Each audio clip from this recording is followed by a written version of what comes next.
దేవుని ప్రత్యక్షత అనే కార్యక్రమాన్ని వీక్షిస్తున్న దేవుని పిల్లలైన మీ అందరికీ నా హృదయపూర్వక వందనాలు. ఇప్పుడు రెవరెండ్ డాక్టర్ పాల్రాజ్ గారిచే అందించబడుతున్న వర్తమానమును వీక్షించి ఆశీర్వాదములు పొందుకోవాలని కోరుకుంటున్నాను.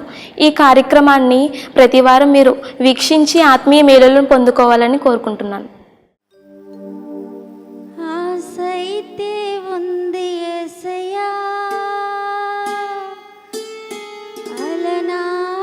భక్తులుగా ఉండాలని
ప్రభునందు ప్రియమైన దేవుని ప్రత్యక్షత అనేటువంటి కార్యక్రమాన్ని వీక్షిస్తున్నటువంటి ప్రియ దేవుని పిల్లలారా, బ్లెస్సింగ్ టెలివిజన్ ద్వారా అందించబడుతున్నటువంటి ఈ కార్యక్రమాన్ని ప్రతివారం మీరు వీక్షిస్తున్నారని మేము నమ్ముతూ ఉన్నాం.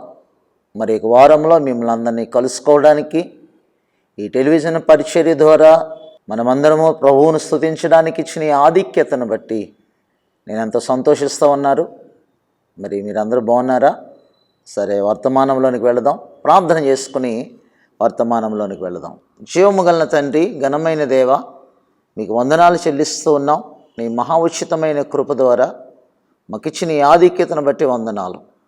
ఈ బ్లెస్సింగ్ టెలివిజన్ ద్వారా అందించబడుతున్నటువంటి మరి ఈ చక్కని కార్యక్రమం, దేవుని ప్రత్యక్షత అనేటువంటి కార్యక్రమాన్ని వీక్షిస్తున్న నీ ప్రియ పిల్లలందరినీ ఆశీర్వదించమని యేసయ్య శ్రేష్టమైన నామమున అడుగుచూ ఉన్నాం తండ్రి, ఆమేన్. మరి ఈరోజు దేవుని యొక్క వాక్యాన్ని వీక్షించడానికి సిద్ధంగా ఉన్న మీ అందరిని బట్టి నేను సంతోషిస్తూ ఉన్నాను. మరి ఈరోజు అంశం ఏమిటంటే, ప్రియ స్నేహితుడా, ఇంకెప్పుడు నీవు వర్ధిల్లుతావు. ప్రియ స్నేహితుడా, ఇంకెప్పుడు నీవు వర్ధిల్లుతావు. ప్రియమైన దేవుని పిల్లలారా, మనమందరము కూడా వర్ధిల్లాలని ఆశపడతాం, అభివృద్ధిలోనికి రావాలని ఆశపడతాం, దీవించబడాలని దేవుని దగ్గర ప్రార్థన చేస్తాం. అయితే మన జీవితంలో మనం వర్ధిల్లేమా, లేక ఆశీర్వదించబడ్డామా, లేక మేలు పొందుకున్నామా అని మనం ఆలోచన చేస్తే చాలాసార్లు మన నోటి నుండి వచ్చే జవాబు ఏమిటంటే, ఇంకా మేము అనుకున్నంత రీతిలో వర్ధిల్లలేదు అని అనుకుంటాం. అయితే ఈరోజు దేవుడు మనతో సూటిగా మాట్లాడుతున్నాడు. మరి నీవు ఇంకెప్పుడు వర్ధిల్లుతావు అని అడుగుతున్నాడు. అయితే మనం వర్ధిల్లాలంటే ప్రియమైనటువంటి దేవుని బిడ్డలారా, మనము మొట్టమొదటిగా దేవుని దగ్గరికి రావాల్సిన వారమై ఉన్నాం. ఆ తదుపరి దేవుని మాటలు వినవలసిన వారమై ఉన్నాం. ఆ తదుపరి ఆయన చెప్పినటువంటి లేక ఆయన విధించిన ఆజ్ఞాపించిన ఆజ్ఞలన్నిటినీ గైకొనిన వారమైన పరిస్థితిలో మనం ఉంటే నిశ్చయముగా ఆయన మనలను మరి అన్ని విషయాలలో వర్ధిల్ల చేస్తారు. ద్వితీయోపదేశ కాండము 30వ అధ్యాయము 8-9 వచనాలలో ఈ మాటలు మనం చూస్తాం ప్రియులారా. ద్వితీయోపదేశ కాండము 30వ అధ్యాయము 8-9 వచనాలలో, నీవు తిరిగి వచ్చి యెహోవా మాట విని నేడు నేను నీకు ఆజ్ఞాపించు ఆజ్ఞలన్నిటినీ గైకొనుచుందువు. నీ దేవుడైన యెహోవా నీ చేతి పనులన్నిటి విషయములో, నీ గర్భఫలం విషయములో, నీ పశువుల విషయములోను, నీ భూమి పంట విషయములో నీకు మేలు కలుగునట్లు నిన్ను వర్ధిల్ల చేయను. చాలండి ప్రియులారా. ఈరోజు మన అంశం ఏమిటంటే, ప్రియ స్నేహితుడా, ఇంకెప్పుడు నీ వర్ధిల్లుతావు? దేవుడు వర్ధిల్ల చేయడానికి ఆయన నీ పట్ల ప్రేమ కలిగి ఆశిస్తూ ఉన్నాడు.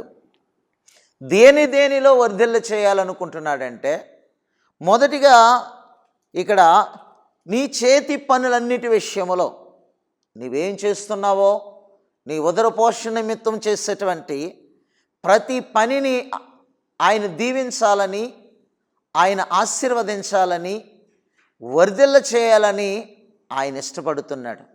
ఆయన అంటున్నాడు, ఆయన ఆజ్ఞలను గైకొన్నప్పుడట నీ చేతి పనులన్నిటి విషయంలో కూడా నేను వర్ధిల్ల చేయడానికి ఇష్టపడుతున్నాడు.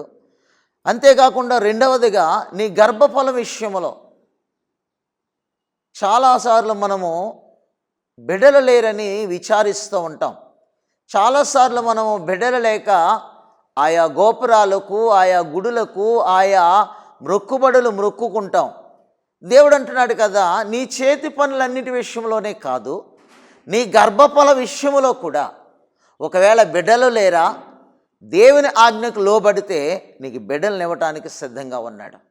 ఒకవేళ నీ బిడ్డల పరిస్థితి బాగోలేదా, అయినప్పటికీ కూడా ఆయన బాగు చేయడానికి సిద్ధంగా ఉన్నాడు. కనుక ఆయన అంటున్నాడు, నీ చేతి పనులన్నిటి విషయంలో కూడా, నీ గర్భఫల విషయంలో కూడా, నీ పశువుల విషయంలో కూడా, నాలుగవదిగా నీ భూమి పంట విషయంలో కూడా నీకు మేలగునట్లు యెహోవా నిన్ను వర్ధిల్ల చేస్తాను అంటున్నాడు. ప్రియమైన దేవుని బిడ్డలారా, మనము ఈ 4 విషయాల్లో వర్ధిల్లాలి అంటే 4 పనులు మనం తప్పనిసరిగా చేయాలి.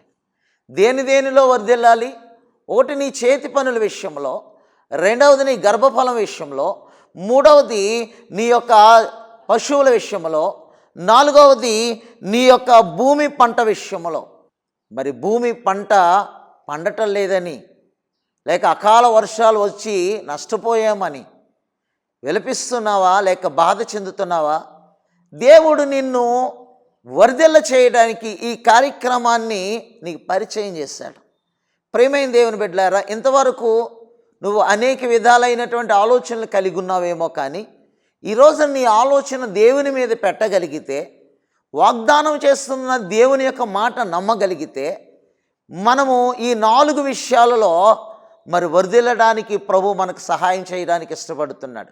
అయితే ఈ 4 విషయాల్లో వర్ధిల్లాలి అంటే మనము తప్పనిసరిగా 4 పనులు చేయవలసినటువంటి వారమై ఉన్నాం. ఒక పని ఏమిటంటే, దేవుణ్ణి మొట్టమొదటిగా జాగ్రత్తగా వెదికిన అనుభవంలోనికి రావాలి. రెండవది ఆయనను బ్రతిమలాడుకుని అనుభవంలోనికి రావాలి. మూడవది పవిత్రత కలిగిన వారిగా ఉండాలి. నాలుగవది యథార్థవంతులుగా జీవించాలి. ఈ 4 పనులు ఎప్పుడైతే చేయగలుగుతామో దేవుడు మనలను నిశ్చయముగా వర్ధిల్ల చేయడానికి ఇష్టపడుతున్నాడు. ఒకటేమిటంటే, జాగ్రత్తగా దేవుణ్ణి వెదకాలి. ఏం చేయాలట? జాగ్రత్తగా దేవుని వెదకడంలో జాగ్రత్త కలిగి ఉండాలి ప్రియులారా. ఆయనను జాగ్రత్తగా వెదికినట్లయితే, ఆయనను బ్రతిమలాడుకున్నట్లయితే, ఆయన ఎడల పవిత్రత కలిగిన వారిగా ఉన్నట్లయితే, మరి మన జీవితంలో యథార్థవంతులుగా ఉంటే, ఈ 4 పనులు ఎప్పుడైతే మనం చేస్తామో అప్పుడు ఆయన నిశ్చయముగా నీ ఎడల శ్రద్ధ నిలుపుతాడు ప్రియులారా. నిశ్చయముగా ఆయన నీ ఎడల శ్రద్ధ కలిగి ఉంటాడు. నీ మీద ఆయన గురి కలిగి ఉంటాడు. ఆయన నిశ్చయముగా నీ ఎడల శ్రద్ధ కలిగి, ఇదిగో నీకు ఉన్నటువంటి ఆ యొక్క బలహీనమైన పరిస్థితులను గుర్తించి నీ క్రియలకు తగినట్లుగా ఆయన నీ నివాస స్థలమును వర్ధిల్ల చేసి, ఇదిగో ఈ పాత రోత జీవితాన్ని తీసివేసి ఇదిగో ఈ యొక్క మరి పాపపు జీవితం నుండి విడుదల చేసి కొంచెముగా ఉన్న నీ స్థితిని మార్చి నిన్ను అభివృద్ధిలోనికి తెస్తానంటున్నాడు. యోబు గ్రంథము 8వ అధ్యాయము 5 వచనాల నుంచి మరి చదివినట్లయితే 7వ వచనం వరకు చదివినట్లయితే మనం అక్కడ మాటలు చూడగలుగుతాం ప్రియులారా. ఏమంటున్నాడు ఆయన? నీవు జాగ్రత్తగా దేవుణ్ణి ఎలా వెదకాలండి? జాగ్రత్తగా వెదకాలి ప్రియులారా.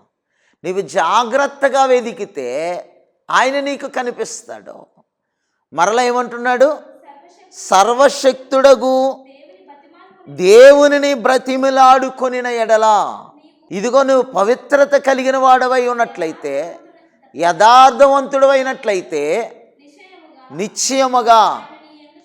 నిశ్చయముగానే మాటను మనం ఆలోచన చేస్తే తప్పనిసరిగా అని అర్థం ప్రియులారా. కన్ఫామ్ చేస్తున్నాడు ఆయన రూఢిగా మాట్లాడుతున్నాడు. ఆయన మాటలో ఏ మాత్రము కూడా మరి అబద్ధాలు ఉండవు ప్రియులారా. నిశ్చయముగానే మాటకు అర్థం ఏమిటంటే తప్పనిసరిగా, గ్యారంటీగా, నిశ్చయముగా నీ ఎడల నేను శ్రద్ధ నిలుపుతాను. శ్రద్ధ నిలిపి నీవు చేస్తున్న క్రియలకు తగినట్లుగా నీ నివాస స్థలమును వర్ధిల్ల చేస్తాను. అప్పుడు నీ స్థితి ఎలా ఉంటుంది అంటే, ప్రారంభములో ఉన్న స్థితి నుండి ఊహించలేని స్థితికి, అనుకోలేనటువంటి స్థితికి, అనగా ఆశీర్వాదము కలిగినటువంటి స్థితికి దేవుడు నిన్ను నడిపిస్తాడు ప్రియులారా. ఎంతవరకు నడిపిస్తాడంటే నీవు ఊహించలేనంత స్థితికి, మహాభివృద్ధిలోనికి నడిపిస్తాడు. ఎప్పుడండి? నీవు ఆయనను వెతికినట్లయితే, ఆయనను బ్రతిమలాడుకున్నట్లయితే, ఇదిగో మరి నువ్వు పవిత్రత కలిగి యథార్థత కలిగినటువంటి వాడిగా ఉంటే ఆయన నీ ఎడల శ్రద్ధ నిలుపుతాను అంటున్నాడు. ప్రియులారా, మరి ఎందుకు మనము వర్ధిల్లలేకపోతున్నాం? మందిరానికి వెళ్తున్నాం, వాక్యాన్ని చదువుతున్నాం, ఆరాధన చేస్తున్నాం, ఎందుకు వర్ధిల్లలేకపోతున్నాం? ప్రక్కింటి వాడు బాగానే ఉన్నాడు, ఎదురింటి వారు బాగానే ఉన్నారు, నేను చేస్తున్న ప్రార్థన ఏమైపోతుంది అని నువ్వు ఆలోచన చేస్తే ఎందుకు వర్ధిల్లలేకపోతున్నామంటే యెహోవా ఆజ్ఞలను గైకొనకపోవుట వలన, యెహోవా ఆజ్ఞలను మీరుట వలనట మనము వర్ధిల్లలేకపోతున్నామని 2వ దినవృత్తాంతముల గ్రంథము 24వ అధ్యాయము 20వ వచనములో దేవుడు సూటిగా మాట్లాడుతూ ఉన్నాడు. 2వ దినవృత్తాంతముల గ్రంథము 24వ అధ్యాయము 20వ వచనములో ఆయన అంటున్నాడు, ఇదిగో మీరు నా మాటలు ధిక్కరిస్తున్నారు, నా మాటలు అంగీకరించటం లేదు అని మాట్లాడుతున్నాడు ఆయన. మీరెందుకు యెహోవా ఆజ్ఞలను మీరుచూ ఉన్నారు? మీరు వర్ధిల్లరు. మీరు యెహోవాను విసర్జించితిరి గనుక ఆయన మిమ్మల్ని కూడా పట్టించుకోవటం లేదు. ఎవరు మాట్లాడుతున్నారండి? దేవుడే ప్రత్యేకంగా మనతో మాట్లాడుతున్నాడు. మనం ఎందుకు వర్ధిల్లలేకపోతున్నాం? ఈ సంవత్సరము మనకు బాగోలేదు అనుకుంటున్నాం, లేక ఈ సంవత్సరం నాకు కలిసి రాలేదు అని అనుకుంటున్నాం. కారణం ఏమిటంటే మనము దేవుని ఆజ్ఞలను గైకొనకపోవటం వలన. కారణం ఏమిటంటే మనము దేవుని యొక్క మాటలు లెక్క చేయకపోవటం వలన. కారణం ఏమిటంటే మనము దేవుని యొక్క మాటలను విడిచిపెడుతున్నామే తప్ప మనము నెరవేర్చినటువంటి స్థితిలో లేము. అందుకనే మనము వర్ధిల్లలేకపోతున్నాం. ప్రియమైన దేవుని బిడ్డలారా, ఈ రోజున దేవుని ప్రత్యక్షత అనేటువంటి కార్యక్రమాన్ని వీక్షిస్తున్న నా ప్రియమైన స్నేహితులారా, సోదరి, ఈ రోజున ఈ వాక్యాన్ని వింటున్నటువంటి దేవుని బిడ్డలారా, మనం ఆలోచన, దేవుని సేవకుడిగా నా ఉద్దేశం ఏమిటంటే ఈ దేవుని ప్రత్యక్షత అనేటువంటి కార్యక్రమాన్ని వీక్షిస్తున్న నీ జీవితంలో నీవు ఆశీర్వదించబడాలి, నీవు వర్ధిల్లాలి. ఎంతకాలము ఇంకా వర్ధిల్లకుండా ఉంటావు? అందుకనే దేవుడు మాట్లాడుతున్నాడు, ప్రియ స్నేహితుడా, ఇంకెప్పుడు నీవు వర్ధిల్లుతావు? ఇంతవరకు దేవుడు వర్ధిల్లుతావని చూస్తున్నాడు, కానీ నువ్వు వర్ధిల్లలేకపోకుండా ఉన్నావు. కారణం ఏమిటంటే దేవుని ఆజ్ఞలను మీరుతున్నందువలన. కనుక మనం వర్ధిల్లాలి అంటే దేవుని యొద్దకు రావాలి. మొట్టమొదటిగా ఆయన మాట వినాలి. మూడవదిగా ఆయన ఆజ్ఞలను గైకొనాలి. అప్పుడు మన చేతి పనుల విషయంలో, అప్పుడు మన గర్భఫలం విషయంలో, అప్పుడు మన పశువుల విషయంలో, అప్పుడు మన జీవితంలో మనం చేస్తున్నటువంటి ప్రతి పని విషయంలో, లేక భూమి పంట విషయంలో ఆయన నీకు మేలు కలుగునట్లు నేను వర్ధిల్ల చేయడానికి ఆయన ఇష్టపడుతున్నాడు. నీవు దేవుణ్ణి వెదకగలిగితే యాకోబు వలె నువ్వు దేవుని బతిములాడుకోగలిగితే, యాకోబు వలె పవిత్రత కలిగిన దేవుని ప్రత్యక్షతను చూడగలిగితే, యాకోబు వలె యథార్థత కలిగి జీవిస్తే, యాకోబుని ప్రేమించిన దేవుడు నిన్ను కూడా ప్రేమించడానికి ఇష్టపడుతున్నాడు. దేవుడు యాకోబుని ప్రేమించాడట ప్రియులారా. మలాకీ గ్రంథము 1వ అధ్యాయము 2వ వచనంలో చూస్తే దేవుడు యాకోబుని ప్రేమించాడు గనక, దేవుడు యాకోబుని ప్రేమించినటువంటి స్థితిలో మనం చూస్తున్నాం గనక, దేవుడు మరి యాకోబు పట్ల గొప్ప కార్యాన్ని చేసినట్లుగా చూస్తున్నాం. మలాకీ గ్రంథము 1వ అధ్యాయము 2వ వచనం, యెహోవా సెలవిచ్చినదేమనగా నేను మీ ఎడల ప్రేమ చూపి ఉన్నాను, అయితే మీరు ఏ విషయమందు నీవు మా ఎడల ప్రేమ చూపితివి అని అడుగుతారు. ఏశావు యాకోబునకు అన్నే కదా, అయితే నేను యాకోబుని ప్రేమించితిని. దేవునికి స్తోత్రం కలుగునుగాక. దేవుడు ఎవరిని ప్రేమించాడట? యాకోబుని ప్రేమించాడు. ఎందుకో తెలుసా? యాకోబు మరి దేవుని వెదికిన అనుభవం కలిగినటువంటి వాడు. యాకోబును ఆలోచన చేస్తే, యాకోబు ఎబ్బోకు రేవు దగ్గర దేవుని పాదాలు పట్టుకుని, ఇదిగో పాపములు దేవుని దగ్గర ఒప్పుకుని మగసిరి కలిగినటువంటి వాడై, అయ్యా నీవు నన్ను ఆశీర్వదిస్తేనే కానీ నేను నిన్ను పోనీయను అంటున్నాడు. ఆ రాత్రి, ఆ నిశీది రాత్రిలో, ఎవరు లేనటువంటి ఆ అరణ్యంలో దేవాది దేవుని పాదాలు పట్టుకుని, అయ్యా ఇదిగో నీవు నన్ను ఆశీర్వదిస్తేనే కానీ నేను నిన్ను పోనీయనని తన పాపాలను ఒప్పుకొని మగసిరి కలిగినటువంటి వాడై ఆయన పాదాలు పట్టుకున్నాడు. ప్రియులారా, యాకోబుకి పాదాలు పట్టుకునే అనుభవం తల్లి గర్భంలోనే నేర్చుకున్నాడు. ప్రియులారా, యాకోబు ఏ అనుభవం కలిగి ఉన్నాడో పాదాలు పట్టుకునే అనుభవాన్ని కలిగి ఉన్నాడు. ప్రియులారా, ఈ రోజున వాక్యాన్ని వింటున్నటువంటి నా ప్రియమైనటువంటి స్నేహితుల సోదరి, నీవు దేవుని పాదాలు ఎందుకు పట్టుకోలేకపోతున్నావు? యాకోబును ప్రేమించిన దేవుడు ఈ రోజున నిన్ను కూడా ప్రేమిస్తా ఉన్నాడు. ఎందుకు అంటే నీవు వర్ధిల్లాలని, ఎందుకంటే నీ కుటుంబము వర్ధిల్లాలని, ఎందుకంటే నీవు ఉన్న స్థితి నుంచి ఉన్నతమైన స్థితికి రావాలని దేవుని యొక్క ఉద్దేశమై ఉన్నది. కనుక యాకోబు దేవుని వెదికాడు. ప్రియులారా, యాకోబు దేవుని బ్రతిమలాడుకున్నాడు. యాకోబు అరణ్యములో దేవుని ప్రత్యక్షతను చూడగలిగాడు. యాకోబు అరణ్యములో యథార్థత కలిగినటువంటి వాడిగా దేవునితో మాట్లాడగలిగిన వాడిగా ఉన్నాడు. నా ప్రియమైనటువంటి దేవుని బిడ్డలారా, ఈ రోజున యాకోబు జీవితంలో దేవుని బ్రతిమలాడుకున్నట్లుగా మన జీవితంలో దేవుని బ్రతిమలాడుకుంటే మనము 4 విషయాల్లో ఆశీర్వదించబడతాం. ఎక్కడ? ఇదిగో చేతి పనులన్నిటి విషయంలో. చాలామంది విచారిస్తాం, అయ్యా ప్రొద్దుటే వెళ్తున్నాను, సాయంత్రం దాకా కష్టపడుతున్నానయ్యా, వచ్చిన డబ్బులు ఇదిగో చిరిగిపోయిన జేబులోనో లేక చిరిగిపోయిన సంచిలో వేసినట్లుగా అయిపోతూ ఉంది. ఇదిగో నా కుటుంబము ఇదిగో వర్ధిల్లాలనుకుంటా ఉన్నాను, ఇదిగో నేను ఇల్లు కట్టుకోవాలనుకుంటున్నాను, కట్టలేకపోతున్నాను, ఇదిగో నా బిడ్డకు వివాహము చేయాలనుకుంటున్నాను, చేయలేకపోతున్నాను. ఇదిగో ఎన్నో ఎన్నో ఎన్నో ఎన్నో సమస్యలు నీ జీవితంలో లేక నీ యొక్క నివాస స్థలంలో నిన్ను ప్రశ్నిస్తున్నాయేమో నాకు తెలియదు, కానీ దేవుడు నీతోనే ఈరోజు మాట్లాడుతున్నాడు. వాక్యాన్ని వింటున్నటువంటి స్నేహితుడా, ఓ కుటుంబమా, దేవుడు మా జీవితాల్లో ఎప్పుడు మేలు చేస్తాడని ఆయన వైపు చూస్తూ కన్నీరు కారుస్తున్నటువంటి నా ప్రియ సోదరి, ఈ రోజున నీతో ధైర్యం ఇచ్చేటువంటి మాట దైవజనుడి ద్వారా మాట్లాడుతున్నాడు. నీవు నీ స్థితిలో మరి నీ చేతి పని ఆశీర్వదించబడాలంటే, లేక నీ గర్భఫలము ఫలించాలి అంటే, లేక నీ పశువులు ఫలించాలి అంటే, లేక ఇదిగో నీ యొక్క జీవితంలో మరి ఆ గొప్ప దీవెన నీ భూమిలో ఆ విస్తారమైనటువంటి ఆశీర్వాదకరమైన పంట నీవు పొందుకోవాలంటే ఆయన చెప్పిన మాట నీవు వినాలి. యాకోబు తన జీవితంలో అందరినీ విడిచిపెట్టినప్పటికీ కూడా దేవాది దేవుని విడిచిపెట్టలేని వాడిగా ఉంటావు అన్నాడు.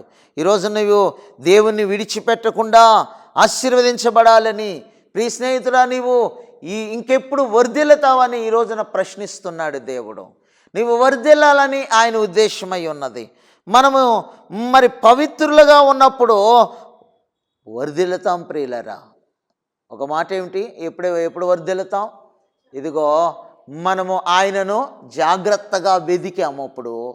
రెండవదిగా ఆయనను జాగ్రత్తగా వెదకడమే కాకుండా ప్రియమైనటువంటి వారులారా ఆయనను బ్రతిములాడుకున్న అనుభవంలోనికి వచ్చాం. 3 పవిత్రత గలి ప్రత్యక్షతలోనికి రావాల్సిన పరిస్థితిలోనికి వచ్చాం. 4వదిగా మనం ఆలోచన చేస్తే యథార్థత కలిగిన వారిగా ఉండాలి ప్రియులారా. మనం ఎప్పుడు మరి పవిత్రులుగా మార్చబడతాం, యథార్థతతో నింపబడతామంటే మన పాపమును మనం ఒప్పుకున్నట్లయితే ఆయన సమస్త దుర్నీతి నుండి మనల్ని పవిత్రులుగా చేస్తాడంట. 1 యోహాను పత్రిక 1వ అధ్యాయము మరి 7వ చూసినట్లయితే అక్కడ మనం ఈ మాటలు మనం చూడగలుగుతాం ప్రియులారా. 1 యోహాను పత్రిక 1వ అధ్యాయము 7వ వచనం నుంచి చదువుదాం ప్రియులారా. ఆయన కుమారుడైన యేసు రక్తము ప్రతి పాపము నుండి మనల్ని ఏం చేస్తుందట? మనం పవిత్రులుగా ఉండాలి. నీవు పవిత్రుడైన ఎడలా అంటున్నాడు ఆయన. ఆయన వెదికిన అనుభవంలోనికి రావాలి, బ్రతిమలాడుకున్న అనుభవంలోనికి రావాలి, పవిత్రత కలిగిన వారిగా ఉండాలి.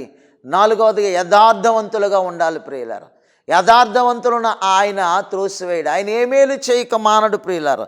ఇర్మియా గ్రంథం 29వ అధ్యాయం 13వ వచనం అంటాడు కదా, మీరు నన్ను వెదికినట్లయితే, పూర్ణమైనటువంటి మనస్సుతో వెదికినట్లయితే ఇదిగో నేను మీకు కనపరుచుకుంటాను అంటున్నాడు ప్రియులారా. ఇర్మియా గ్రంథములో చూసినట్లయితే 29వ అధ్యాయం 13వ వచనంలో ఆయన అంటున్నాడు, మీరు నన్ను వెదికిన ఎడలా పూర్ణమైన మనస్సుతో నన్ను గూర్చి విచారణ చేసిన ఎడలా మీరు నన్ను కనుగొంటారు. దేవునికి స్తోత్రం కలుగునుగాక. హల్లెలూయా. ఇదిగో యాయీరు దేవుణ్ణి వెదకడానికి వెళ్ళాడు. ఎందుకో తెలుసా? యాయీరుకు ఉన్నటువంటి ఒక్కగానొక్క కుమార్తె సావసిద్ధమైనప్పుడు తనను బ్రతికించుకోవాలని, ఆ గారాలు పట్టిని బ్రతికించుకోవాలని, ఆ బిడ్డను బ్రతికించుకోవాలని ఎంతో ప్రయాసపడ్డాడు. ఆ బిడ్డకు ఉన్నటువంటి బలహీనత నుంచి తప్పించాలని, మంచి ఆరోగ్యము కలిగించాలని అనేకమైనటువంటి మరి మెడిసిన్ ఉపయోగించి ఉండొచ్చు. కానీ చివరికి ఆ బిడ్డ చనిపోయే పరిస్థితిలో యేసు ప్రభు దగ్గరికి యాయీరు పరిగెత్తుకుని వెళ్ళి, అయ్యా నీవు మా ఇంటికి వస్తే నా బిడ్డ బ్రతుకుతుంది, అయ్యా నీవు మా ఇంటికి వస్తే మా బిడ్డ బ్రతుకుతుందని బ్రతిమలాడుకొని యాయీరు యేసు ప్రభు వారిని తన ఇంటికి తీసుకుని వచ్చి యాయీరు కుమార్తెను బ్రతికించుకున్నట్లుగా మార్కు సువార్త 5వ అధ్యాయము 23వ వచనంలో మనం చూడగలుగుతాం ప్రియులారా. మార్కు సువార్త 5వ అధ్యాయం 23వ వచనంలో యాయీరు తన ఇంటికి యేసు ప్రభువుని తీసుకొని వచ్చినప్పుడు యాయీరు కుమార్తె చనిపోయినప్పటికీ కూడా ఆ యేసయ్య యాయీరు కుమార్తెను బ్రతికించినట్లుగా మనం చూస్తున్నాం. మార్కు సువార్త 5వ అధ్యాయము 23వ వచనం. ఇదిగో యాయీరు అంటున్నాడు దేవునితో, అయ్యా నా చిన్న కుమార్తె సావనయ్యున్నది, అది బాగుపడి బ్రతుకున్నట్లు నీవు వచ్చి దాని మీద చేతులుంచవలనని మిగుల బ్రతిమలాడుకొనగా ఆయన అతనితో కూడా వెళ్ళెను. బహుజన సమూహము ఆయనను వెంబడించి ప్రియమైనటువంటి దేవుని బిడ్డలారా, ఈ యొక్క యవన బిడ్డ మరి చనిపోయినప్పుడు యేసయ్య వారి ఇంటికి వెళ్ళేసరికి ఆ బిడ్డ చనిపోయింది.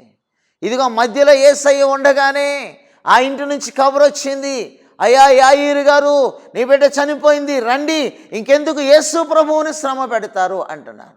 కానీ యేసయ్య అంటున్నాడు, వారి మాటలు మీరు వినొద్దు. ఇదిగో ఆ బిడ్డను దేవుని యొక్క ఉద్దేశం ఏమిటంటే బ్రతికించాలని. ఎందుకో తెలుసా? యాయీరు యేసును వెతుకుంటూ వచ్చాడు, ఆయన మాటను శ్రద్ధగా విన్నాడు, ఆయన బ్రతిములాడుకుంటూ ఉన్నాడు, పవిత్రత కలిగినటువంటి దేవుని ప్రత్యక్షతను వైపు చూస్తున్నాడు. అంతేకాదు యథార్థ హృదయం కలిగినటువంటి వాడిగా యేసును విడిచిపెట్టకుండా అనేక మంది యాయీరుని పిలిచినప్పటికీ కూడా యాయీరు వెళ్ళక యేసును తీసుకుని వెళ్ళాడు. నా ప్రియమైన దేవుని బిడ్డలారా, ఈ రోజున నీవు యేసయ్యను నీ ఇంటికి తీసుకుని రాగలిగితే, ఈ యొక్క మాటలు నీ యొక్క హృదయంలో మరి భద్రపరుచుకోగలిగితే, ఈ ఇంటిలో వినబడుతున్న దేవుని యొక్క మాటలు నీవు శ్రద్ధగా ఈ టెలివిజన్ ద్వారా నీ హృదయంలో మరి ఆ మాటలు ఉంచుకోగలిగితే, లేక భద్రపరుచుకోగలిగితే, నీ కుటుంబంలో దేవుడు గొప్ప మేలు చేయబోతున్నాడు. కనుక నా ప్రియమైన దేవుని బిడ్డలారా, ఇంకెంతకాలము నీవు వర్ధిల్లకుండా ఉంటావు. అందుకనే దేవుడు అంటున్నాడు, ప్రియ స్నేహితుడా, ఇంకెప్పుడు నీవు వర్ధిల్లుతావు. ఆయన దీవెనలు ఇస్తావన్నాడు, కానీ నువ్వు పొందుకోలేకపోతున్నావేమో. నా ప్రియమైనటువంటి దేవుని బిడ్డలారా, ఈ కార్యక్రమాన్ని వీక్షిస్తున్నటువంటి మీరు మీ యొక్క జీవితాలలో ఆశీర్వాదాన్ని పొందుకోవాలని, మేలు పొందుకోవాలని, వర్ధిల్లాలని దేవాది దేవుడు కోరుతూ ఉన్నాడు.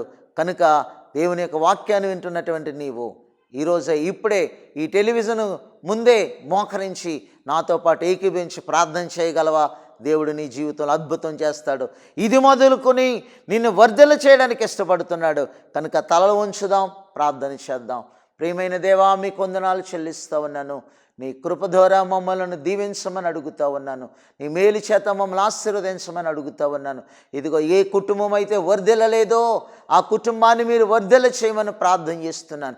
ఎవరైతే ఈ టీవీ ముందు నాయనా ఆయా మోకరించి నీ మాటలు విని ప్రార్థన చేస్తున్నారో వాళ్ళ హృదయాల, వారి జీవితాల, వారి కుటుంబాల మేలు చేయమని, వారి గర్భఫలం విషయంలో, వారి చేతి పనుల విషయంలో, అయా ఇదిగో ప్రభు నాయన, వారి పశువుల విషయంలో, ఇదిగో నా తండ్రి నాయన, వారి భూమి పంట విషయంలో గొప్ప ఆశీర్వాదములు కలగజేసి మేలుకరమైన కార్యాలు జరిగించమని నజరైనటువంటి యేసయ్య శ్రేష్టమైన నామమున అడిగి వేడుకుంటూ ఉన్నాము తండ్రి.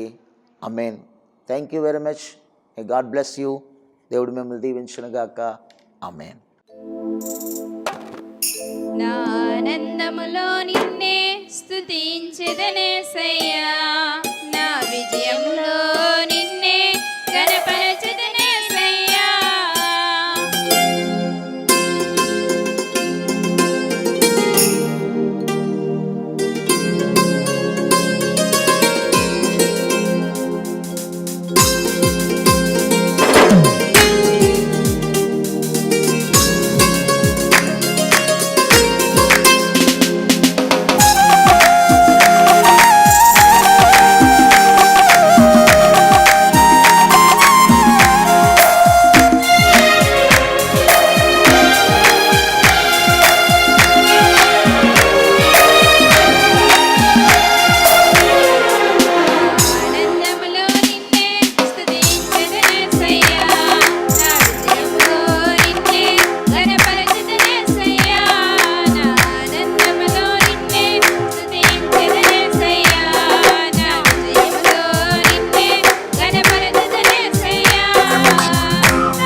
మా చిరునామా reverend doctor KJR Palraj garu, new Jerusalem central church, Saidilpet, Mandapeta.